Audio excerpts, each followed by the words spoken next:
আজকের ভিডিওতে আলোচনা করব যে শীতকালে ত্বকের যত্ন কিভাবে নেবেন। এই ভিডিওতে যেই জিনিসগুলো আলোচনা করা হবে সেগুলো হচ্ছে শীতকালে কোন প্রোডাক্টগুলো কোনোভাবেই ব্যবহার করব না, হোম রেমেডিস বা বাড়িতে বানানো কিছু স্ক্রাব বা বাড়িতে বানানো কিছু লোশন বা ক্রিম আমি এই ভিডিওতে আলোচনা করব, যেটা অদ্ভুতভাবে স্কিনকে গ্লো করতে এবং সফট রাখতে সাহায্য করবে। কী কী খাবার খেলে স্কিন সফট হবে এবং স্কিন হাইড্রেটেড থাকবে, হোমমেড স্ক্রাবার কী করে তৈরি করা যায় যেটা স্কিনটাকে সফট রাখবে এবং চকচকে রাখবে।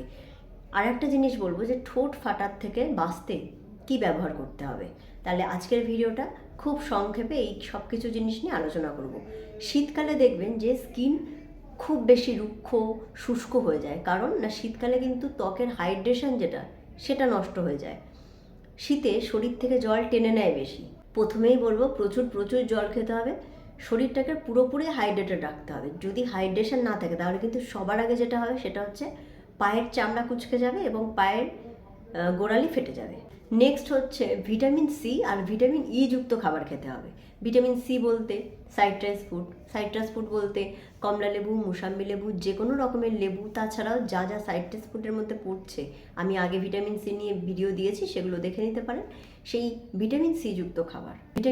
ভিটামিন ই যুক্ত খাবার মানে হচ্ছে গ্রিন ভেজিটেবলস, যে কোনো কিছু, পালং শাক আছে, যে কোনো রকমের শাক আছে, আর তার সাথে almond, chia seed, pumpkin seed, sunflower seed, এগুলোর মধ্যে ভিটামিন রয়েছে প্রচুর পরিমাণে।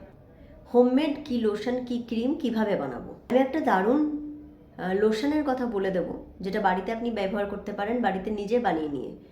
সেটা কি না, একটু অ্যালোভেরা জেল নিতে হবে, তার মধ্যে 3 থেকে 4টে ভিটামিন ই ক্যাপসুল দিয়ে দেবেন, তার সাথে 3 থেকে 5 ফোঁটা গ্লিসারিন দেবেন, বাড়িতে যে বোরোলিন ব্যবহার করেন সেই বোরোলিনটা একটু দেবেন, আর যদি কোনো পছন্দের লোশন থাকে সেটা একটু দিলেও দিতে পারেন, নাও দিতে পারেন। এটা দিয়ে মিশিয়ে ম্যাসাজ ক্রিম বা একটা লোশন ব্যবহার করুন।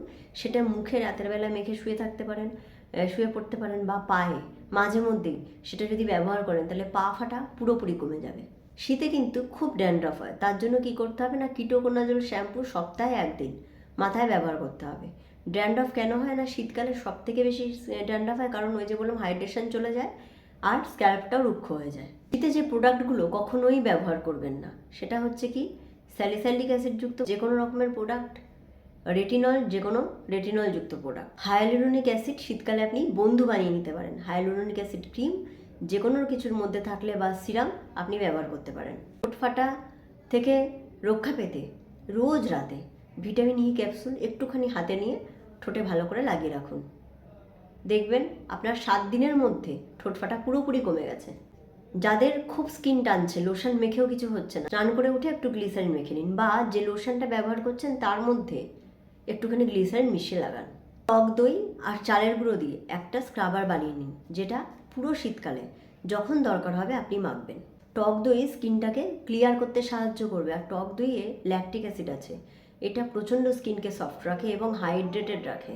যাদের খুব মুখ ড্রাই হয়ে যাচ্ছে তারা টক দই আর ভিটামিন ই ক্যাপসুল মিশিয়ে একটু ম্যাসাজ করতে পারেন মুখে। তবে এটা রোজ করবেন না, সপ্তাহে 2 থেকে 3 দিন।